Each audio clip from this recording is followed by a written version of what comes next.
Hi everyone. Our guest today is a very illustrious person, right? She's an illustrious alumna of illustrious B schools and institutes, Springdale's Public School and Miranda House College in Delhi, Xavier Institute of Management Bhubaneswar, Griffith University Australia, and finally Wharton School and Cornell University USA. She has worked with the biggest FMCGs, consulting organizations, and hospitality giants in her career. And right now, she dons the hat of the Chief Marketing Officer of Kempegowda International Airport, Bangalore International Airport at Bangalore. With a career spanning more than 3 decades, you can very well imagine what kind of a conversation this is going to be. So, Shalini Rao, we welcome you to Marketing Mavens. And Thank please you. accept our heartiest congratulations on winning the Best Airport of the Year at Wings India Award 2024 and UNESCO's World Special Prize for an Interior 2023. Thank you so much. Thank you. You know, Pleasure your to be here. introduction, when I was writing your introduction and trying to remember these awards, they were so long that I thought, okay, chuck it, let me read out from my clipboard itself. I don't want to be wrong about them. No, it's always interesting when somebody talks about you, right? You sound Yeah. a lot more scary to yourself when somebody's like reading an introduction of you. I always find it interesting to listen. Correct.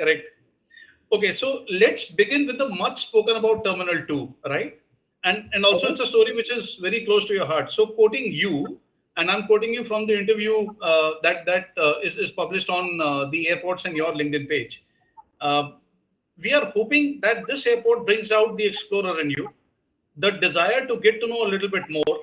So whether it's the art that you have or the stories behind some of the plants that we have here, passengers will love this terminal. So Shalini, how did this idea of building an airport terminal within the garden germinate? How did this idea come by? So I have to confess, this idea predates me. I joined well before, before I joined, actually. I joined well after. It was already in construction mode by the time I joined. So there's a bunch of people before me, design teams, the architectural firm, which is SOM. And the genesis of it is very simple. It is an inspiration of the city of Bangalore itself. And that's where it really comes from. Because many years ago, I have grown up here for a few years. And one of the things, whoever's familiar with Bangalore will know, Bangalore was always the garden city. It always had jacaranda and gulmohar and all that kind of stuff that you would see very clearly. And I think whoever designed the terminal, whoever conceptualized it, the teams at that time, when they started to build it out, the whole focus was on bringing back the whole feeling that we all used to get when we looked at Bangalore, when we drove through Bangalore. And that is really the inspiration of the terminal. So I don't know if you've come across that, but which is why when we talk about it, we always say it is a dedication to the city of Bangalore. It takes a lot from the city of Bangalore. No, I remember Bangalore from, I'll tell you, mid-90s because I graduated from Bangalore. IHM Bangalore, that's where I graduated from, right? So 95 to 98, I was in Bangalore. And then I joined Wipro in 2001. So for a year again, I was in Bangalore. And then I was sent to Calcutta on a transfer. I came back in 2004. And between 2004 and 2008, again, I was in Bangalore, right? So you're familiar with those years of Bangalore? Oh, yes, absolutely. And you know, Shalini, in those years, so Wipro office is in Sarjapur, the corporate office, right? And it is beyond Koramangala. And in those days, anything which was beyond Koramangala was like back of the beyond, right? Matlab khatam ho gaya boss, abhi to. And I remember the auto guys would charge us 1.5 times to go to. Yeah. Because they would never get return journey, no?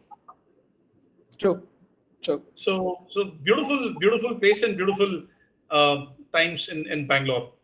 Okay, now here's another thing which I noticed, and I think this was written somewhere, that apart from we would also love to know the bamboo that hides the steel behind it and the roof that lets light in, thereby cutting your energy bill and adding to the green element, right? So we had read that somewhere, so we thought, let me check with you about it.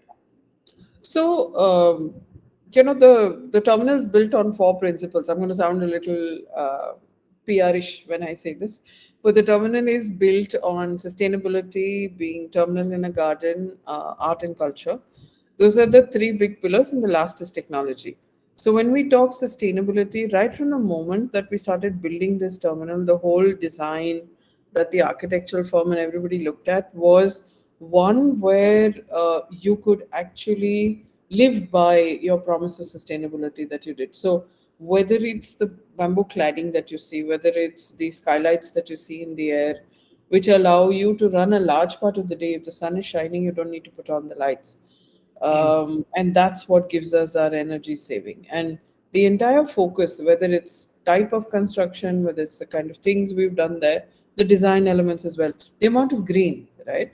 If Hmm. you've got Hmm. that much green inside, obviously air quality, there's a bunch of things that get impacted by that. Hmm. So that is what has driven all these choices and decisions, and there are about a zillion more. These are the ones that I think the most visible, from a light and a bamboo cladding and all of that. But the focus was to keep our promise on sustainability alive. Hmm. Hmm. Great. Um, so at this stage, let me take you back a couple of decades, actually, right? And the reason is that, see, you got such a rich career, no, Shalini, that we really can dig into the treasures of that career, right? So if I were to take you right to 1990s when you started your marketing career, right? And how would you like to compare that with 2020s now? So what was marketing back then, and what is it now? How would you compare the two? Okay, controversially, non-controversially, any opinion, I have to say this, any opinion is all mine, doesn't reflect anybody else's. So we just need to keep that in mind. Whatever you hear from me, it's all mine. It's got nothing to do with the organization I'm a part of. So what's changed from then? I'll make one correction. It's 30 plus years, but it's 1991, not 1990. You made me 1 year older. No, no, I Uh, said 1990s. I'll be specific and say 1991. Sure, sure. So I think a couple of things that I've seen change from then to now. Hmm. And when I say now, I take it back to the years I was at the Taj itself. I'd say Hmm. 2012. Okay, yeah, it's been about 10, 12 years, like you said, the last decade or so. There Hmm. is a marked change that I think all of us as marketers have seen, and the first bit was a lot about the principles of marketing, the principles of branding, actually very, very Kotler, the basics of Hmm. Kotler, and what Hmm. you need to take forward, ensuring that you have all the pillars of marketing in place. And then when you're doing your 360 campaigns, that all of it is in place. I've had the joy of spending the first 17 years of my career in FMCG, and that's as purest marketing as you can get compared to anywhere else. So I say I grew up with that. In Hmm. the last 10 years, and I think I'll do 10 years and I'll do the last 3 years as well, because I see a difference. Hmm. In the 10 years, we moved a lot more to the digital era, to understanding that it was a strong impact that you would have on your brand, that purchasing, style of search, everything changed because you had this Hmm. whole animal called the laptop, and more importantly, you had the animal called the mobile phone in front Yeah. of you. Yeah. So you, at the touch of literally 2 seconds, you could stand anywhere and do something. So those dynamics changed. And here is where I'm going to get a little bit controversial and sound like an old school marketer, but I believe it with my heart, so I'm going to say it. Hmm. I think in the last 6, 7 years, we have forgotten that what was meant to be a medium seems to have Hmm. become a style of marketing. Yeah. Everybody's Correct. talking digital marketing, everybody's talking analytics, everybody's talking SEO, SEM, performance marketing, and everybody's throwing these words around like, big buzzwords. Hmm. Let me flip it and say performance marketing is nothing but having the right set of metrics to measure what it is that you want to deliver. Yeah. It's Correct. just that that term performance marketing today is used in the context of digital. Hmm. And I keep telling anybody who's ready to listen, including my own team, uh, that it's a medium. Digital Hmm. is a medium of delivery. Unfortunately, it's turned into a concept of marketing. Do you understand digital marketing? Yeah. So I still maintain that if you don't understand the tenets of Kotler, Hmm. you're going to go crazy with your digital marketing. It's a very tactical here and now marketing. Correct. Correct. And there is place for both of them to be married together and Correct. evolve as an entity and realize that this is a medium, this is a tool, whether it's Hmm. AI, whether it's everything that we use, it's a tool. And so Hmm. therefore to marry all of it together. So I think the difference from then and now is you went a lot on gut. You had only offline, you had on ground. Data was Mm. not so easy to get by. So you've got a Correct. lot of sophistication that's come in, but unfortunately, with the sophistication, a lot of people have forgotten the basics. Because the basics is still what will hold you in good stead for long term for any brand. Sorry, long Correct. answer to your question, but yeah. No, that's absolutely fine. So, see, that is the idea to get long drawn answers, right? Because a lot of young aspiring marketing professionals would be looking at this, and a Yeah, lot of people who are in the marketing profession would also be listening to this, right? So, the idea is to extract those long drawn answers. true. It's not every day Also, that we get to meet Shalini. Also, Nitish, interestingly, one of the reasons in the last year or so I have chosen to do a little bit of pro bono teaching or to do a little bit of talking is because I realized that those of us who've done this transition probably understand this a lot better. Yes, I yes, don't blame everybody who's coming out today if they don't get it because nobody's really made them go through those rigors. yes, And so I think guys like us have it literally, I think it's our duty to literally pull it all together to be able to help a bunch of people understand how to take this whole marketing animal forward. yes, correct, absolutely. In fact, let me go back to my initial days, right? And I was telling my son that when I used to design laptops for Wipro, so I was a product manager for Wipro laptops. This is way Hmm. back in 2005, 2006, right? So we came out with a phenomenal product, Shalini, right? And you know what was a phenomenal thing about the product? It had a 40 GB hard drive, Hmm. right? आज की date में 40 GB hard drive counts for nothing. The OS itself takes more than that space, Yeah. right? So I was telling him the way the world has changed, the way the Yeah. technology has scaled up, it is just Yeah. phenomenal, Yeah. right? And of course, the way the professional marketing has changed is also phenomenal. And now let me come back to you. And this is also one of the reasons why we chose you or we approached you for marketing Mavens. See, your career is not just a rich 3 decade long career. And it's not that you just worked in multiple companies, you've worked in multiple industries, right? So FMCG is one, consulting is another, hospitality is third, and now you're in aviation. Would you like to draw us a picture of whether marketing, the profession of marketing, changes from one industry to another, or the application of marketing changes from one industry to another, or does it remain the same, right? So, why don't you have a go at it? The principles don't change. Principles Principles don't don't change. change at all, no matter Okay. what. But there is one principle that you've got to hold on to. And if Okay. you lose sight of that one principle, then you've had it because then you're stuck. Then you don't know Mm, how to go across industries. And that principle is one of the core marketing principles by itself, which is to be able to understand. We normally say understand your consumer, get your insights, and have mm, all of that in place. That's just it. That's the first thing you need to do in every single industry. Understand how it works, get your insights in place, then you plug and play no matter what. But if you mm, don't do that base layer of understanding the business or understanding what the fresh set of dynamics are, because every industry has a fresh set of dynamics, correct. has an ecosystem which is different. Some will have influencers. Service businesses have people delivery systems at the bottom. They have Mm, technology that supports. They have very long last miles. The control mm, level goes down. For me, it's a I mean, if I were to describe it, product marketing to services to where I am today, it's if I take a continuum of control and lack of it. mm, Today, I sit in a business where control is very low. mm, Uh, but on a product, you control pretty much everything. You control the product, you control the packaging, you have a very tight knit distribution setup, mm, and that's easy, right? From there. mm, But as you go into some of these businesses which have larger delivery systems, people who are delivering your brand, correct. dynamics change. So for me, there's no difference.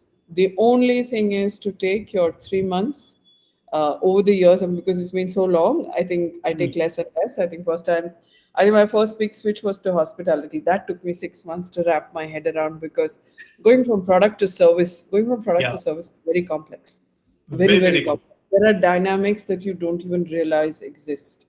That Mm, one took me a while. That one took me about almost 6 to 7 months to get my head around, and I came and jumped right into a global role, a brand like Taj, and all of that. mm, But I'd say 3 months, and I'd say every marketer who switches industries, please take your first 3 4 months, understand your business. Hmm. Once you do that, but it's the same rule, no? If I'm Hmm. launching a product, if I'm extending a category, what made you do 40 whatever GB, MB, whatever that was, a hard disk? Because there was Hmm. a need, right? You understood what the consumer wanted. That Correct. principle does not change. It Nitish, does that not change. principle does not change at all. Hmm. And if you Hmm. hold on to that, Hmm. whether it's the people that you deal with, because it's the Hmm. same. Marketing is Hmm. rarely a front face function. It's usually somewhere in the middle or back. It's only in the FMCG world where it's a very front face function. Hmm. But the rest Hmm. of it, you don't physically create or deliver anything yourselves, other than posters and stories and packaging. Yes. Somebody else does everything. So if you can't show them a dream, if you can't show them where they want to go, then you're in trouble. But that doesn't change, no matter Hmm. what the industry. You've got to make others dream. Correct. Absolutely. Well, in fact, this very interesting thing which you spoke about of transitioning from a product marketing to services marketing, and services marketing is tough. There is no doubt about it. It's a very different ball game. Crazy. Very different ball game. Now, speaking of aviation, which is where you are currently, right? And aviation is a very people industry, right? I I'll mean, correct you slightly, not aviation as much as public infrastructure. yeah, Completely correct, different dynamic when correct. you look at aviation, public infrastructure. And It's a public infrastructure, totally, correct, totally correct. different one. Yeah. So it's a very people place, right? A lot of people buzzing around, like a lot of passengers moving around, and Yeah. then when people meet people, a lot of stories also take place, right? So any stories which have if not impacted you or at least taken your attention away, right? So any such stories which have kind of commanded your attention, Mm, or anything which has left a lasting impression on you. there's only one thing. If I were to Hmm. say, I've been here about 5 years now. There's Hmm. one thing I recognize, which I thought hospitality was the peak Hmm. because, my salad is looking wilted or my food doesn't taste right is a Hmm. big deal. And I understand I'm a consumer myself. So if something's not Correct. okay, I can be pretty unforgiving. I think my years in the hospitality business taught me how to be a little more forgiving because you realize how much work goes to deliver that. But having said that, you realize how little things can come from left and right field and you don't even know Yeah. what to expect. I have walked out of movie theaters because there's a major crisis happening at a restaurant which needed to be Hmm. handled. Hmm. But if there's one thing I've taken, nothing that I'd say has distracted or any such thing. But I Hmm. have only realized that in the service business, whether it's hospitality, whether it's a public infrastructure, people are very passionate about some of the things that they Hmm. experience. Sometimes it might be food, sometimes it may be quality of rooms if I was hospitality. Here, Hmm. sometimes it's what they see. Maybe I've seen people react to a news channel that we're playing. Hmm. Very unwittingly. I don't think anybody intended to offend anybody by playing a news channel, but there are emotions that come up because you are in a public domain, you're seeing a news channel, and one thing, and this is I think public infrastructure learning, you are Hmm. responsible for everything, irrespective. You can say it was airline, you can say it was cab, you can say whatever else. But when you run a public infrastructure, you are responsible for everything because that's how people see it. They You think see it people have taken exception to the channels that you're playing? sometimes, Okay. sometimes. Okay. But it only tells you how careful you have to be and how Hmm. inclusive and sensitive you have to be to everybody that passes through your airport because Yes. it is public infrastructure. And I deliberately use those words because the day I started to understand that it is public infrastructure, which Hmm. means everybody feels that this is my airport, it's Yeah. a gateway to my city, it's Correct. my pride when I walk in and out. Now, we Correct. feel that way about our homes when somebody walks in and out. I feel that, so anybody feels that way about their airport. The day you get that, then you know how to focus on things, how to react, how not to react sometimes, and you Correct. understand where those come from, and the level of responsibility we carry as a result. Hmm. Oh, I can completely relate to that, Shalini. One of my professors had actually told us that you are foolish if you think that the brand belongs to the company that gives birth to it. The brand belongs to the people who use it. So, right, so they will always remember you by the product you deliver. They'll always remember you by the service that you offer and the service level that you provide, right? So, brand always rests in the customer's or the consumer's mind. Yeah, So, I I think think that's what you're alluding to. I just also shared something 3 4 days ago. We were doing a little bit of an internal talk, and I talked about reputation management. Hmm. And in the service business, in the public business, reputation is obviously a big deal. Correct. And one of the big things I shared is that, just to remind everybody in that room, that reputation is an outcome. Yes. It is not, you have not said, this is my reputation. It is something Yes. that you build over a period of time. And it is Yes. an outcome. It is the others that, give you your reputation. Beautiful quote. So that is something we always need to remember. Reputation We, is we an are outcome. we are going to quote you one day. Reputation is an outcome. Beautiful quote. No, seriously. All Amazing. in my personal capacity. Hmm. Yeah, of course, of course. Okay, now let me take you back to the pandemic years, and this is something which we noted on your LinkedIn profile. Your LinkedIn profile says that you successfully steered the organization through the crisis last year and continue to do so at present. Right? You must have written it around that Long time. back and not updated it, yes. Yeah, yeah, yeah. And you further add that you ensured that the brand stayed relevant in the public domain, saw a 33% growth in our social media follower base during the pandemic, along with significant engagement rates. So that's first part of the question. So can you reflect on this, and then I'll come to the second part. Oh, absolutely. It's something that I had literally just joined. I joined in 2019, and 2020 March was the pandemic, and I had absolutely no idea what hit me. Hmm, I confess, when I look back, I don't think I knew what hit me. But what held me in hmm, really good stead was, I think, all my years of FMCG grounding, hard marketing grounding to say. And I'll quote you an example that I think I gave to, I think, Adobe or somebody I spoke to long back. hmm, If service business is about interaction on the ground, if building relationships and brands was about engagement, interaction, how you felt about the airport when you flew through it, hmm, that entire occasion of engagement just got taken away. Nobody hmm, was on the ground. There was no flying through. People were afraid of being where they were going. So hmm, that whole joy of hanging out, etc. Airports became scary places. You didn't want to go. hmm, For in the hmm. first place, they got shut down for some time. Correct. So I think me and the team had to think hard on, okay, how do we still keep a relationship going? Yeah. And I think that is where my hospitality, B2B, B2C, all those days came in handy when we said, okay, I've lost my ability to communicate on the ground, but I can still pick on an insight that people have, which we started Hmm, realizing through friends, through everybody. People hmm. miss travel. People miss Yes. going on holidays. Yes. People feel that they got robbed of a certain things. People missed conferences. People missed official travel. Correct. So we picked the online element of it and started to bring all of it alive, Hmm, including a bunch of things like, where would you like to go next? Where is your next bunch of holidays? hmm, That was, let's say, one part of it. The second was, there was a lot of fear. There was a lot of fear. hmm, We did a little bit of research.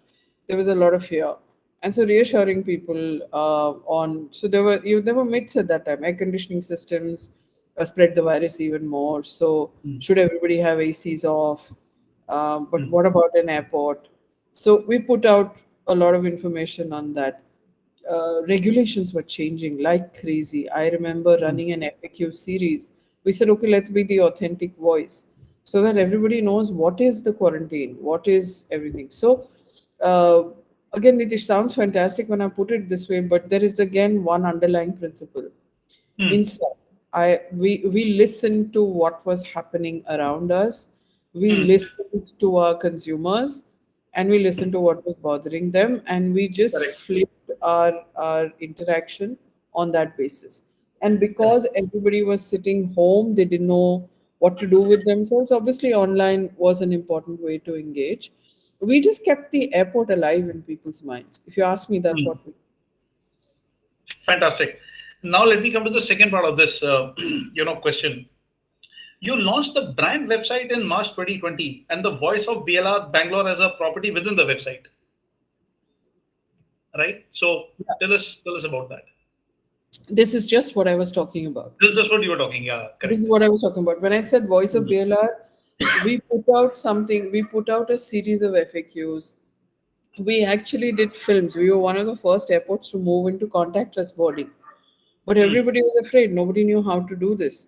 So I still remember probably first time in my career where I had a film hitting like some 6 million views or something like that. I'll check the Hmm. exact number and give it to you. But simply because I just made out a film which showed you how to do the contactless boarding, or to Hmm. reassure you that you are not going to touch anything. There was so much fear at that time, right? Should I Correct. travel? Will I catch my virus while I'm traveling? Will I be Hmm. touching stuff, etc.?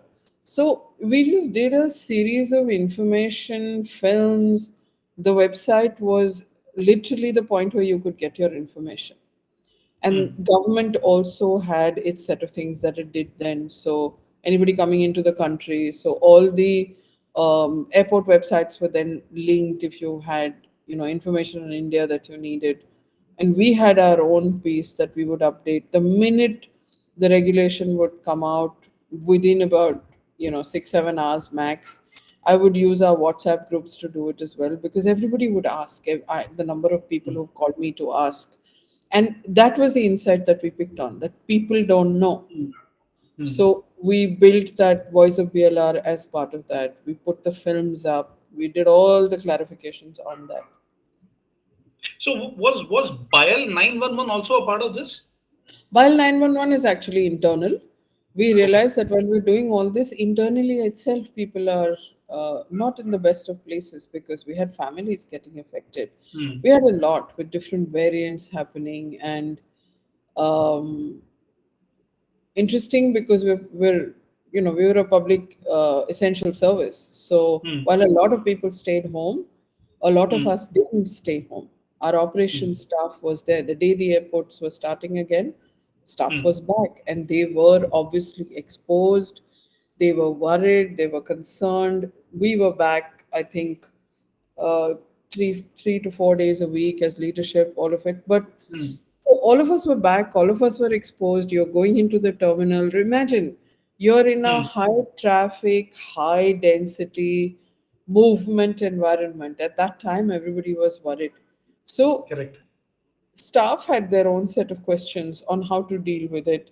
Families had concerns or care. Okay, if somebody's found to had COVID, what do you do?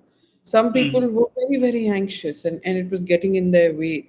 So we had internal counseling set up. So we had a counselor who we hired, and you could Hmm. go online and have a chat with them. So the BIAL 911 was that. And I think one of the variants was so crazy that Hmm. if you needed help at the drop of a hat. So for some time we actually manned those 24/7, all internal volunteers. We Hmm. rostered up internal staff who was just there, because for example, if you something happened, you just Hmm. called this number, and then whoever it was would help you out, Help whether whatever. it's Yeah. insurance Hmm. systems, whether it's hospitals, etc. Because at that time you're freaking out. Do you Hmm. isolate? Do you not isolate? What do you do? So combination of all of that. Hmm. Hmm. Yeah, that's what it was about. Purely internal. That was very internal for employees. Those were absolutely crazy times. Very happy that they are behind us I now. I think back to them, and I don't even want to remember them. Yeah, I think they took away several years of many people's Yes. lives, Yes. and has changed the way people just look at life. I think for forever. It's not a cliche to say that, because it's Hmm. actually the truth. Everybody, It's many actually things the have truth. changed. Yeah, many things have Correct. changed. Correct. In fact, in a lot of countries, aviation is still not back to pre-COVID days. Yeah, in a Not so lot. in India, We're lucky. but We're lucky. hmm, India has jumped back. We're almost correct, there. So yeah. Yeah. correct. So some time ago, we were speaking about digital marketing and physical marketing. Digital marketing in the sense that digital marketing is not the be all and end all. Digital marketing is only one of the mediums of doing marketing, right? So, if we were to talk of digital marketing of today and physical marketing of yesteryears, in your current profession, how do you see using the strengths of both? So in my current role, we use a lot Hmm, of digital because there's a lot of engagement. Our largest medium of delivery for the brand for experience is largely digital. Whether it's my correct, website, whether it's all my social media, there's a lot of communication that we do on social media. correct. But the one place where we continue to use the older formats is remember and it's a very simple split. We have assets on in our locations. So I have billboards, I have electronic information screens, I have Yes, all of those. So I have a lot of assets on the ground too. So I think the rule we use is where I'm trying to get you to think or engage with you or do a different set of things. I will do social, I will do a bunch of things. That's a lot of information, feel good. But hmm, sometimes I need to give you information on the spot, on the ground. yes, yes, And that is where I will push out using ground level stuff. Because when you're standing in a queue waiting to enter, is when I want to grab your attention and say something that you will remember there or push correct. out something to you.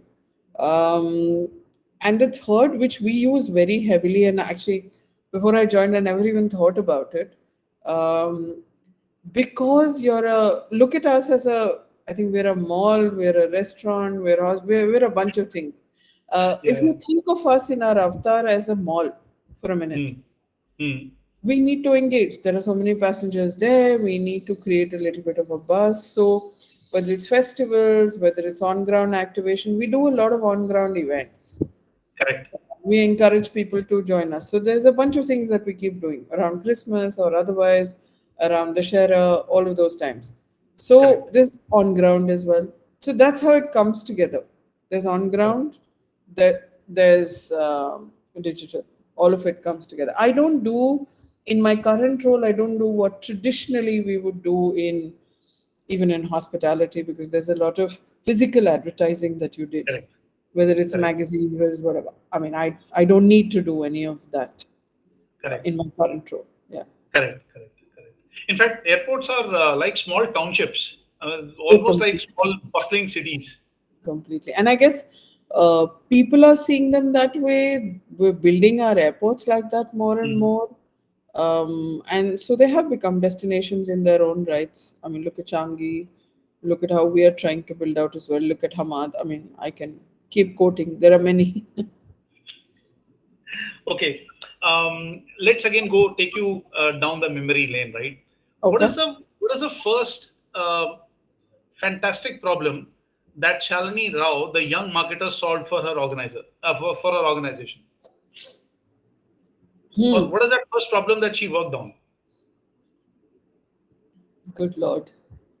Uh, सोचना पड़ेगा.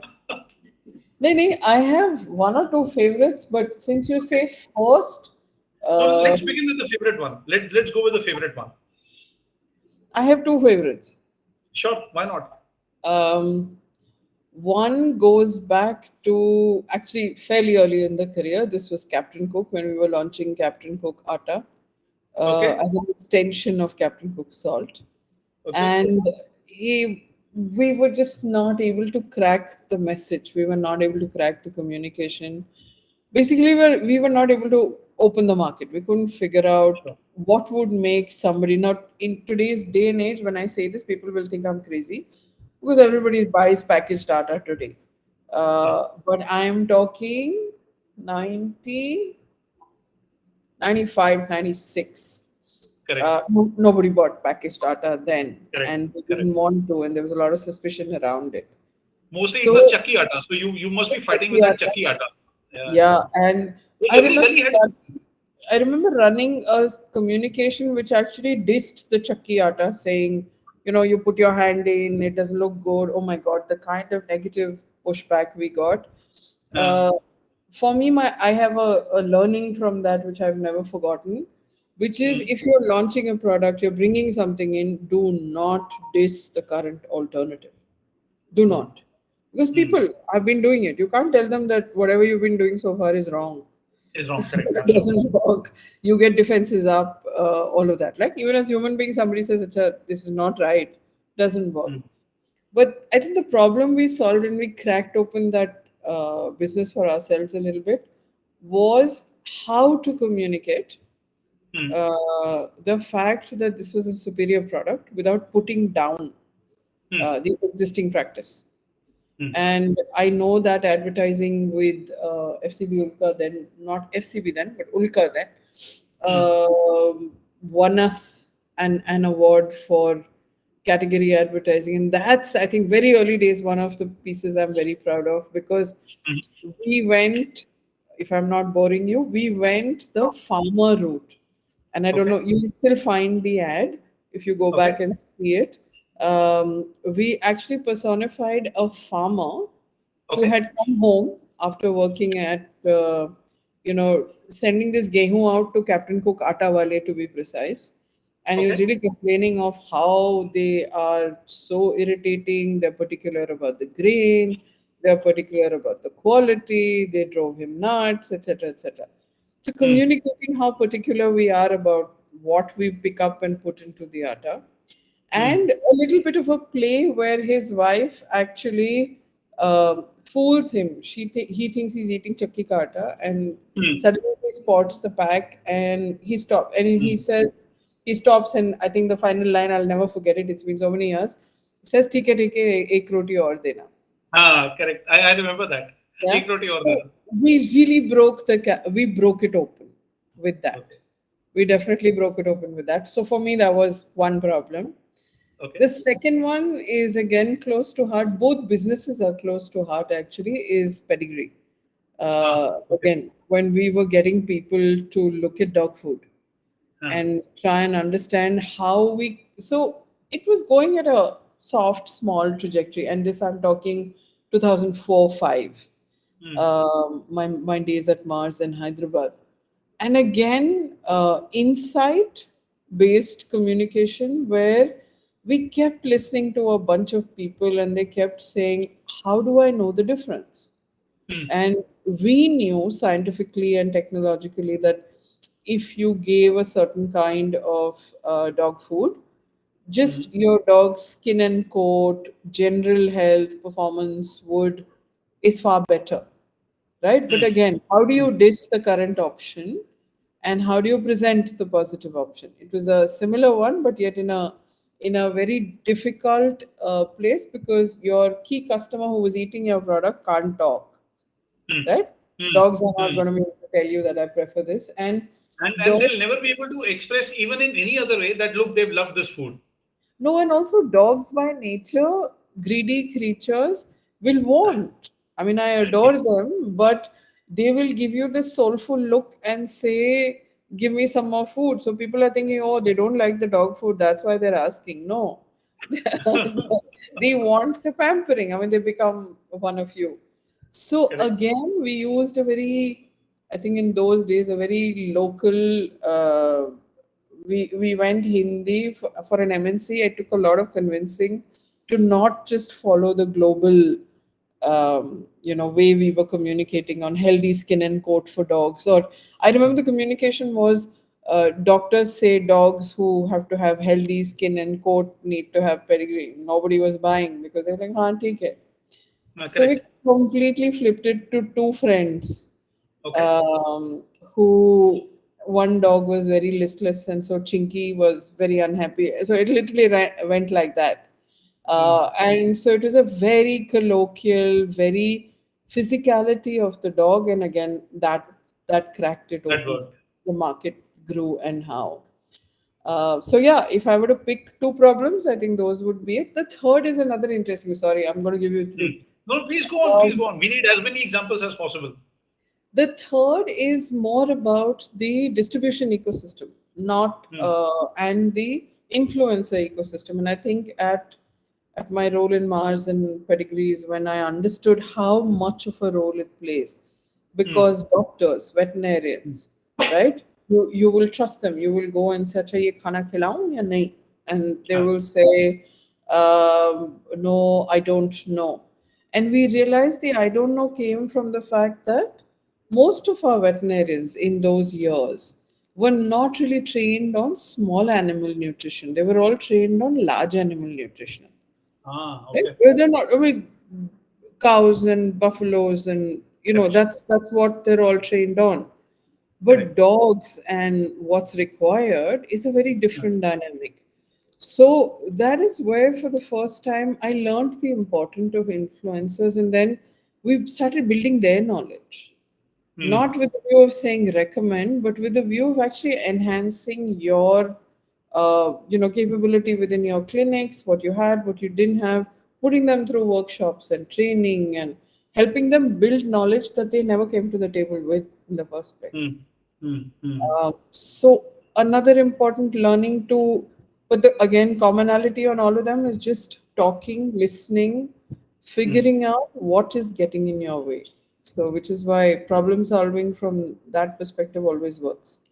People will always hold on to your brand or remember you if you've solved a problem for them. Hmm. If Hmm. you've given Correct. them a Absolutely. solution that works. And That's those things were really beautiful and detailed examples of how marketing works. I mean, irrespective of physical, digital, it doesn't matter. It's about understanding the problem, thinking of the right solution, and then delivering it the way in which the customer understands it the easiest. and that delivery is where why I call digital a medium, because that delivery Yes. can be physical, can be digital, can be WhatsApp, can be SMS, can be a conference. Then you decide your age old, they used to call it your 360 marketing moments, Yes. right? Yes. Where all you do a day in the life of your consumer, and you figure out, okay, where can I influence, where can I make contact? That's Hmm. all it is. Then you decide which are the touch points I'm going to influence and how I'm going to Hmm. come across. But if you Hmm. don't know what you're solving for, if Hmm. you don't know what you're putting out there and how it will make a difference in the life of the person that you're trying to sell it to, Hmm. then I Hmm. think as marketers, you failed. You have to Yeah. know that. Absolutely. You have to Absolutely. know that. And that is the Absolutely. only role of a marketer, to figure that out and then convince the rest of the organization that that's what you need to do. Correct. Correct. Let's bring you back to the present, right? And this is Anju. again something which piqued our interest. I think what our research showed is that you are executing a strategy to establish Bangalore Airport as not just the place to arrive or depart from, but a go-to place, right? I mean, somewhere we got that idea that Bangalore Airport should become a go-to place. Now, this Destination. means, yeah, destination.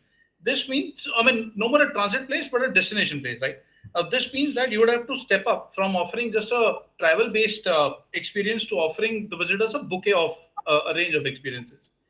So, would it be the right thing to say that this is the latest problem you're solving? And if yes, how have the runway, fire and ice, arena, and bric-a-brac contributed to it? I You think can say we it's are stalking you, Shalini. huh? You can say that we Sorry. are stalking you. Yeah, you're really stalking me. Um, I think so. I'll answer that differently. I Sure. think we're still in the middle of creating. So I think a Hmm. lot of how Terminal 2 has got curated Hmm. is really speaking to exactly what you're talking about. It is a destination. I mean, we've got public art inside the airport. There's a bunch of things that you can actually do there. Just the way we've curated our lounge spaces, our experiences. But having said that, we have something called a quad area outside Terminal 1 as well, which Hmm. has been there for several years now. And it encourages you. We do musical gigs there, we do a bunch of stuff. And it encourages you to come spend a Friday evening or a Saturday. And we Hmm. time it accordingly so that people actually intentionally come to the airport. So Hmm. our whole purpose was to make ourselves a visited place in North Bangalore. And so let's say if you live close enough, you have nothing else to do on the weekend, you can Mm. come and try some of our experiences, and you don't have to be a traveler. You don't have to be a Correct. traveler at all. Correct. Are we completely there? I think there's a long way. There are a bunch of things we're still putting together, and Okay. this is where the complexity of public infrastructure comes together. Mm. um, the fun is I don't physically do any one of these things. I call myself the chief storyteller and reputation manager, which is what I do. I tell the stories. Okay. So there are a bunch of things which are coming together to help do that. A lot of plans Mm. to build ourselves out, and this includes. Fundamentally, this will also include connectivity, because if it is our aspiration to be a hub and to actually have people actively transit through the airport, make that choice, Mm. then we've got to provide that level of connectivity. So, in a way, it's the heart and soul of how everything comes together. Mm. When I say destination, it's a combination, because then I'm telling you that if you fly through Bangalore, these are the 5, 6 things you can do while you Mm. have a 3 hour transit or a 4 hour Correct. transit. But I Correct. can't promise you that if I don't have adequate connections. Mm. So I think for us, the real future going forward is about just building out that, building Mm. the whole super hub. And I think if you saw the Nat Geo documentary, that was really where we signed off, which is saying the Correct. whole idea is to build towards a super hub. And if you look at, I mean, if I pick airports across the world, whether it's Dubai, whether it's Hamad, whether it's Istanbul, whether it's Incheon, whether it's Changi, they're all Mm. hubs. They're all They're hubs. all high Absolutely. connectivity points. Mm. And that is an important build out. And that Mm. allows you to be a destination. Correct. You also developed the Bangalore Cargo brand, right? And you provided visibility to the cargo business. Uh, there is a story behind it. I mean, why establish a brand like Bangalore Cargo at all? So BLR Cargo was an interesting one, and we were just talking about it a couple of days ago. So we haven't spoken too much about our branding story yet, and we will. I think it was about trying to, one of the core of branding is to bring harmony to your offerings and Mm. how you're going to communicate them, and to be able to branch and put it together as, let's just say, a little bit of an architecture or a structure that you give it. Mm. Because it was B2B, and we also wanted to very clearly be the cargo hub of South India, attract a lot of feeder markets, have people Mm. come to us versus going to any other destination.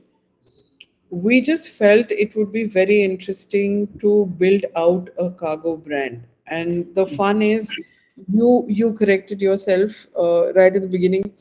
BIAL is the name of the organization. So Bangalore International Airport Limited is the name of our organization. Correct. Correct. Kempegowda International Airport Limited, Bengaluru, is the name of our airport. Yes. Okay. Now, both are a mouthful for somebody to say if you're doing the classics of branding. And I think the cargo team, the entire infrastructure ecosystem needed an identity that made the whole cargo piece, allowed us to, let's say, put that wrapper in. And we Mm. chose and this is part of our branding when we sat and did it about 3.5 years ago. We Mm. chose BLR. So if you notice, it's cargo by BLR. Mm. Yes. It's BLR Correct. Cargo. Yeah, it's BLR Cargo. BLR Cargo that you hear us talk about. Mm. BLR is our station code. Yes. So Yes. BLR is our official station code. So if you have a boarding pass, you'll see BLR. Correct. Correct. We decided to use that because it was so much easier for everybody to identify the airport, and so also create an entity. And we were building out a lot of infrastructure, a lot of technology behind it, which is how BLR Cargo happened. And I think the ecosystem loved it far more than we realized, because suddenly at a B2B level, we ended up creating an Yes. identity that really worked across the board for everybody. Beautiful, So actually. that's how it happened. So, now let me ask you a very contrarian question, Shalini. Um, Okay. if somebody is living in Bangalore, right, or let's say if somebody has to travel to Bangalore to and fro, they have to necessarily use the Bangalore International Airport, right? Whether it's domestic Yeah. travel or international travel. Unlike in the NCR, where shortly we are going to have two huge airports, right? One is the Delhi International Airport, the other is the Noida International Airport, right? So since you're a monopoly business, why market a monopoly business at all? So I'm not marketing. I'm not marketing or selling or asking you to fly via Bangalore. Like you said, I Hmm, currently at least don't need to, hmm, right? But when I start building out transit and I start giving you connectivity options, when I'm pushing the hub, then yeah, then at some stage I'm going to have to say fly via Bangalore. I will talk that language, right? It hmm, makes sense. But if you, what is the average amount of time you spend at an airport if you're flying in and out? I'm asking you. hmm. Tell me how Yeah, much? How so much? yeah, so typically 2 hours prior to the air to my departure time, I land at the airport, Right, right? So that's 2 hours before I fly out, and then right. when I land into an airport, आधा घंटा तो लगता है, 30-35 minutes. I definitely have to be at the airport collecting my baggage and then going out. So that much time Okay. you end up spending at the airport, So at the very least. yeah, at the least, right? At the very So least. if your departure experience is that long, and Hmm. imagine you're sitting in a place, I think our focus, and that's where marketing, reputation, our commercial business, everything comes in. We just want to ensure you have a wonderful time Hmm. when you're there. And that is our goal, to give you an outstanding experience when you're there. Hmm. And all said and done, as airports get larger and larger, they are getting, there's a little distance to travel from and to Hmm. the city. Hmm. And there Hmm. is traffic in all our cities the way they function, right? Hmm. So most people, when you're catching a flight, are usually safe, coming in early, spending time. Hmm. So isn't it fantastic that you're giving them things to do when they're spending time? You're Correct. giving them opportunity on how they can spend their time. Hmm. And once they've crossed security, you can shop, you can eat, you can, just chill, whichever one. Correct. There is also the other way around, which is before you're leaving, very often, sometimes people have 1 hour taxis or a 1 hour vehicular journey or something to do. I Hmm. have seen so many people come, grab a bite, and then leave. Hmm. Or Hmm. somebody come to pick you up, sit together, eat something, and then head off. Hmm. Or people finish a quick conference while sitting there, or a meeting, and then push off, right? So which is what, which is the role I play, which is the role I play to tell you the possibilities. I don't Correct. create them. There's a completely different team that creates them, but it's my job to tell you or excite you about, hey, come one. I mean, I'd love it if people came 3 hours early, because I'm telling you there's not much to do. Correct. So the more I can help you increase what we in airport parlance call dwell time, the more Hmm. you can hang around the airport, the better it is. That's my job. Fantastic. Um, so we spoke about digital marketing, which is one of the applications of technology into marketing, right? There are other technology pieces as well: artificial intelligence, machine learning, cloud, chat GPT. So, does your team use any of these, or a few of these? Do you use them in your marketing, or not? We definitely have begun to. We are Okay. careful about where and how we use it. Hmm. Our engagement center, our website interactions are still a little bit more human in terms of somebody is responding to you, etc. But I have to confess, we're experimenting. We're experimenting with Sure. various formats that we can use.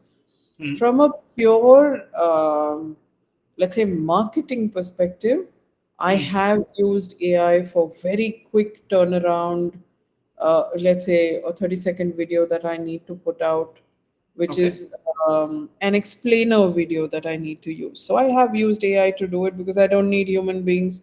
I just need to put an explainer video together, and it needs to go out really, really quickly. Got it. Um, on some of our campaigns where, again, we needed speed, we have used. So generative AI is something that we have used, we are toying with. Um, Little bit of learning around how what works best. so that it's not completely taking over. But I have to confess, we have experimented, we're looking at it, we're figuring it out. But so far, and this is something I say to everybody who's using, trying, is please again remember it's a tool. It is meant to make your life easier. Yes. Yes. It is meant to give you efficiency. It is meant to help you do things quicker. Correct. So just like digital was meant to help you do a certain set of things, all Mm. these tools are meant to help you do a certain set of things. Mm. For example, ChatGPT. What's the biggest use of ChatGPT in my head is, instead of having three people sit down and do secondary research and take 1 week to do it, I give a ChatGPT prompt and I've got my secondary research done in, Mm. I don't know, 1.5 minutes or something like Yeah. that. Correct. And I Correct. can do multiple prompts. So as long as you remember it's a tool, Mm. and it's a tool that makes your life that much more efficient. There are Mm. ways to use it, and I think everybody should embrace it, learn it, and use it instead of being scared of it and running away. Great. Last question on marketing, and then we'll get into a more interesting area. So the last question on marketing is do you track return on marketing, or you look at it in a very, or you look at the marketing profession in a very different way? No, so one of the things I have fought with people about is everybody thinks marketing is fluff. And I'm Mm. going to say that in so many words. Everything, oh, the FUFA department that has all the Mm. fun, that does these Mm. fancy things. Um, I think different industries have different ways of tracking. Mm. And I think not everybody does a robust enough job of tracking marketing ROI. Mm. Again, I'll go back to the FMCG business. That's a stellar job of tracking marketing ROI. Everybody Absolutely. understands. You check your store sales, you check your visibility, you check your market share. I mean, at the end of the day, every month, that used to be our bread and butter. Where is our Correct. market share going? What's our top of mind awareness? There's a bunch of stuff there. Correct. Um, Hospitality again tracks it between NPS, between a bunch of things you do tend to track. Mm. So there are metrics that are there, and at Mm. least I am one of those marketers who likes to know uh, where is it all landing, what is it doing. So let's say in the service business, you look at penetration, Yes. and which is essentially footfalls into the stores or what's happening. So my whole job is to push penetration or increase dwell time for my commercial team, Mm. so that they've got what they need. So the metrics are there. Mm. You need to keep an eye on them and make sure you know. I am not a marketer who doesn't like to track what impact I've had. Now, that impact can be follower growth, that impact can be Mm. engagement. Mm. But I do need to see a marketing intelligence dashboard that says, okay, what have I achieved? Yes. Um, what's it looking like? So the metrics may not be the most obvious, there may not be a revenue number attached to it, though some Mm. organizations actually build it through to revenue as well. Mm. And I've done that too, because in, let's say, in one of my companies, the marketing role was a business manager role, so you looked at your P&L. Mm. And I think it's been, I first became a CMO in 2004. Mm. uh, at leadership team levels, you always look at your P&L of the company, and where it goes and the role you play. Now, whether Mm. it's the amount of money that you spend as a percentage, whether it's the goodwill that you earn, because today PR, reputation, I have average AVE numbers for my PR as Mm. well to see value spent, how much have I got. So I think there is, again, a strong belief and a rule. You don't measure it, um, means nothing. So you have to Yeah. measure Correct. what you do. I mean, like we learned during our management education, what you can't manage, you can't measure, and what you can't measure, you can't manage. You can't manage. Then it's all over the place. Then it's like the Wild West. Then, Correct. and Correct. unfortunately, over the years, a lot of marketing and marketeers have got that reputation. And I have a Mm. feeling that is why the digital and all that has taken over so much, because suddenly there is very deep measurability. You've got data analytics, etc. While people may have forgotten that's a tool, the Hmm. reason for it is e-commerce is driven through that, so you have your business. I have performance marketing driven through it, so I can tell you how many leads I got out of the entire Correct. experience. So Correct. therefore, there is a automatic movement towards that, saying, "Oh yeah, now I can measure." Hmm. But you can always measure. You could always Correct. measure. You could always put your metrics down. Correct. Brand tracks have been running for donkey's years to tell you how your brand is positioned. Brand valuation has been running for ages. The interbrands Hmm. of this world exist on the basis of brand valuations and brand rankings and all those things. So they've all been there. They've all been there for the longest. Correct.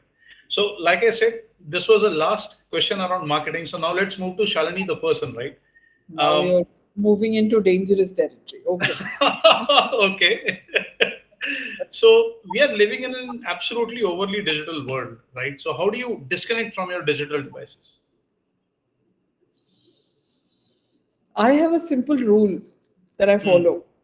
Hmm. Uh, One, I have two devices as far as my phones are concerned. Hmm. One is official, one is personal. Hmm. And I'm very clear that post 9 o'clock, Hmm. my official phone is kept away, kept for charging. Now, Hmm. because of the role I play, unfortunately, I can't switch it off in my current role because Hmm. I handle PR and reputation. Crisis can happen Correct. anytime. Correct. So I have to be able to hear the phone. I have to have access to it, so I can't really put it away. But I definitely switch off. And I follow the habit of I do not pick up my phone. And in fact, my teams, everybody knows this, that I will not touch my phone till 7:38 in the morning. Hmm. And only then will I see the message. So if it's a really, really critical thing, then call. Hmm. Don't wait for Hmm. me to see my WhatsApp. I Correct. learned this actually during my McKinsey days, and Okay. it was amazing to see how from Monday to Friday, Hmm. chatter on email, on WhatsApp, on whatever. Friday evening, Hmm. consultants usually are either flying back home or shutting down. Hmm. Friday evening, everything would go down, and Sunday Hmm. evening, ting, ting, ting, mails would start It again. that picks up. People are Yeah. Yeah. Yeah. catching up with whatever it is that you're supposed to do. I think I Correct. learned that there, how to give myself downtime and switch off time. And Hmm. so Hmm. my personal phone, of course, is always with me. It's an extension of me. But again, I keep it away. When I Hmm. want to shut off, then yeah, nobody can find me. I follow that system. So when I was leading a region in Wipro, Hmm. I had told my team that look, 6 o'clock is our 6 p.m. is our day ending time, right? But work, Shalini, sometimes work Oh yeah, spills over beyond absolutely, 6 p.m., right? absolutely, So I absolutely. told them that look, you feel free to call me after 6 p.m., right? But be very sure that it's a very critical official thing that cannot hold on for the next day. Now, if you No, so make that yeah, filter in your mind, give me a call. I'll take your call. But yeah. don't just give me a call and just to talk. So I have learned that people don't make that filter, even if you say it to them. People are not very kind about it. So I ask that question, can it wait till tomorrow morning? I Tomorrow. actually have started asking. Now, because you ask, people realize, and then people have this thing about, oh, you can't call her. And sometimes Uh, you're saying it's nothing like that. You can call me anytime. But I'm okay to live with that repetition of you can't call her because that's my downtime. And 99% when it's an emergency, of course I'll get a call. yeah. There's no question. And nobody needs to think or whatever. And yeah, I follow that rule. The bigger place I follow that rule is when I'm on leave, when I'm traveling. Hmm. Uh, I do one check, and that is habit. I think after you, I mean, Nitish, like you said, after you reach particular levels of responsibility, there is no concept of switching off ever. It No, doesn't no. exist. Yeah. Correct. So I have a time for somewhere in the morning and somewhere first thing, last thing somewhere. I will do one quick read. I Hmm. have learned how not to respond to emails. If Ah, I respond, then people will think that I'm available, and then the back and forth will and start. correct. I Correct. read. I constantly read. I check. and I should not be saying this because the whole world will know this now. Uh, I check, but so that I know what's Sure. happening. And if there's something critical, I will do a quick WhatsApp to do. But otherwise, I switch off. I actually tend to leave my phones behind sometimes. No, If I'm but at a even if they know now, at least they'll be reassured that she reads. मैंने भेजा है तो पढ़ लिया होगा. No, actually, I think over the years, all my teams now know that. All my Yeah. teams know that. That in fact, it's a running joke because they're like, "Huh, but she would have read all her emails," which is true. I do. So tell us, what do you do when you're not working? Do you have a hobby that you nurture, an interest, or a higher spiritual calling? What is it that takes your time when you're not working? Combination of things. Hmm. I love to travel. Give me a Hmm. chance and I'll up and go somewhere. So for me, traveling destinations, discovering places, solitude is my poison. And Okay. I Okay. will, wherever I find peace, quiet, the sea particularly is where I will always find a way to get away. Okay. Um, there are two things I do otherwise. The second one is very embarrassing, but I will share it any which way because people Okay. need to know that guys like us are also crazy. The first one is I have a very strong spiritual path that I follow, and it's now Okay. been almost, uh, yeah, I think this year is about 20, almost 19 years since I started. So I follow a certain school of Buddhism, and I follow that very strongly, not as a religion, but more as a way of life. Sure. And I started that in 2005. Hmm. And as a part of it, there are meetings that we have, there are study Yes. sessions we have, all of that. So that is very much a part of who I am, and it's very intrinsic to my life. And so a lot of my Saturdays and Sundays sometimes go off in that direction. Is it But Nichiren Daishin? yep, Okay. most of the world understands Nichiren Daishonin's Buddhism. And yes, so I've been practicing for almost 19 years now. Uh, Fantastic. and the second one is my favorite, which is what I do when I really need to switch off.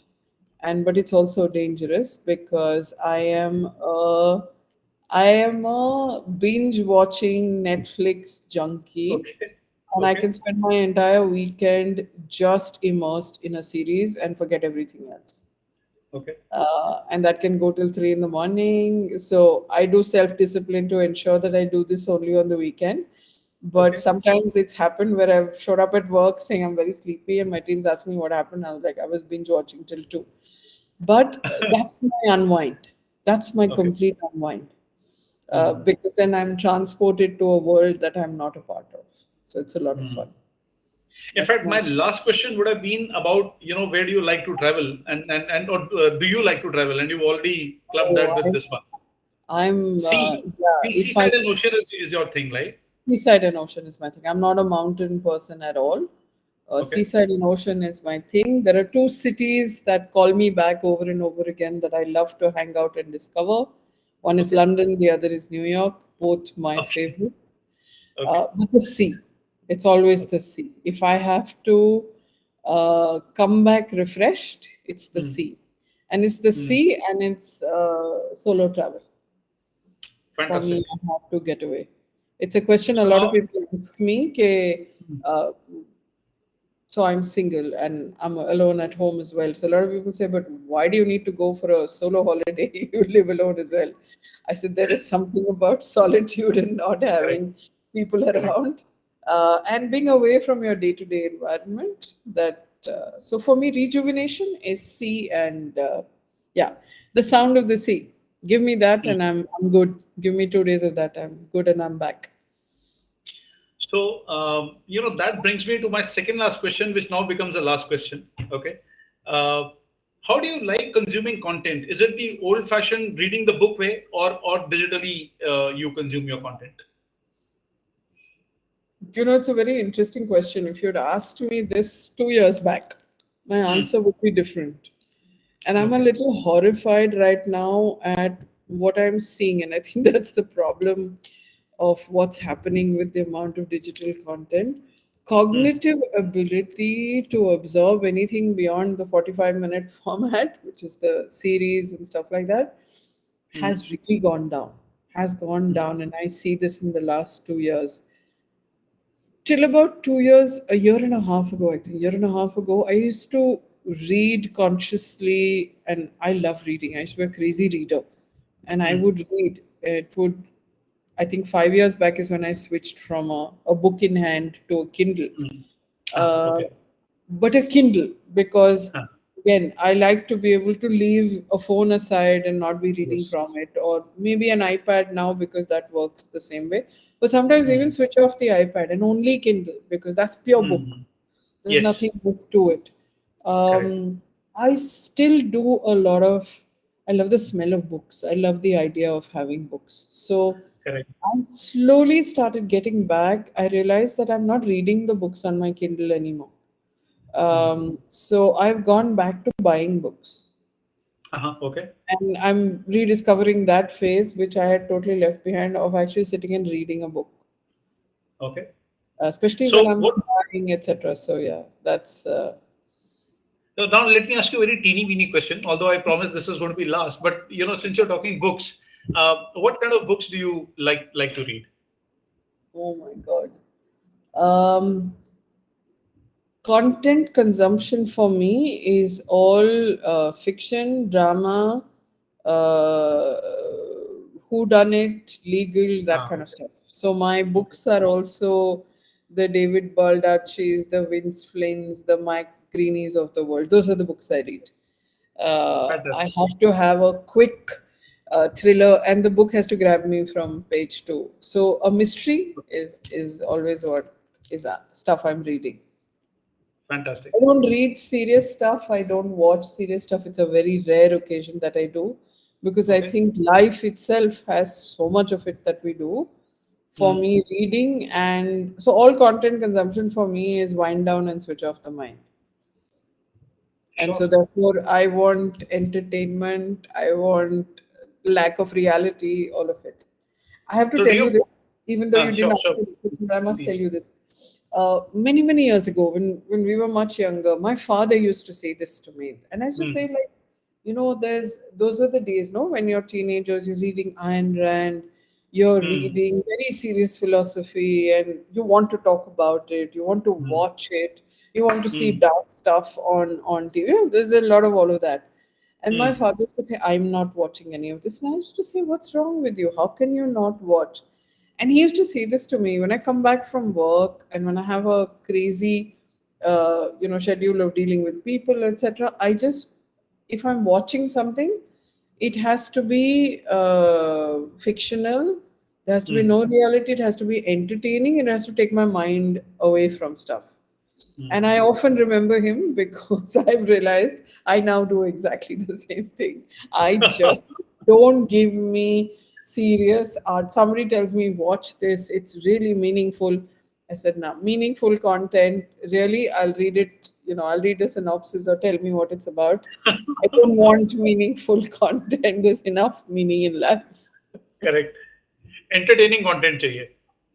Purely. So mystery, entertainment, drama, lots of romance. I'm a huge romance, so all Hallmark Christmas movies, all of it. So yeah. Okay. Fantastic. Fantastic. So I'm sure if your team watches this interview, they know what to gift to the boss.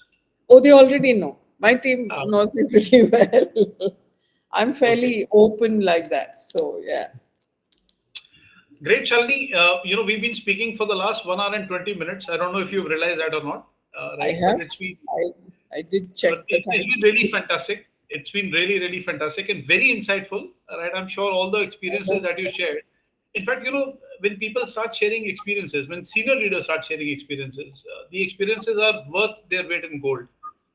You don't find this kind of stuff in books. You definitely Yeah. don't find this kind of stuff in textbooks, right?